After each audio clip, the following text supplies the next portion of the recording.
మీరు చూస్తున్నారు తెలుగు పల్స్ 18. సినీ నటుడు రాహుల్ రామకృష్ణ ఇప్పుడు ఓ కీలకమైన అంశాన్ని దేశం ముందుకు తీసుకొచ్చారు.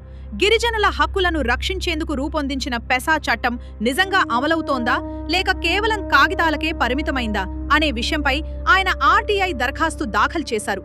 తెలంగాణ, ఆంధ్రప్రదేశ్ రాష్ట్రాల్లో పెసా చట్టం అమలుకు ప్రభుత్వాలు ఎలాంటి చర్యలు తీసుకున్నాయి, గ్రామ సభలు ఎన్ని నిర్వహించారు, వాటికి ఎంతమంది హాజరయ్యారు, సమావేశాలు ఎంతసేపు జరిగాయి వంటి వివరాలను వెల్లడించాలని ఆయన కోరారు.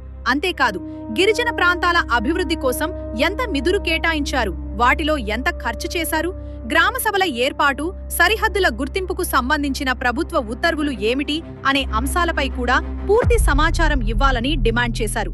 2019 నుంచి 2026 వరకు జిల్లాల వారీగా ఎన్ని గ్రామ సభలు జరిగాయి, వాటి హాజరు పట్టికలు, సమీక్షా నివేదికలు ఎక్కడున్నాయి, కేంద్ర గిరిజన వ్యవహారాల మంత్రిత్వ శాఖ, నీతి ఆయోగ్, గవర్నర్ కార్యాలయం నుంచి పెసా అమలుపై వచ్చిన లేఖలు ఏమంటున్నాయి అన్న ప్రశ్నలను కూడా రాహుల్ రామకృష్ణ సంధించారు.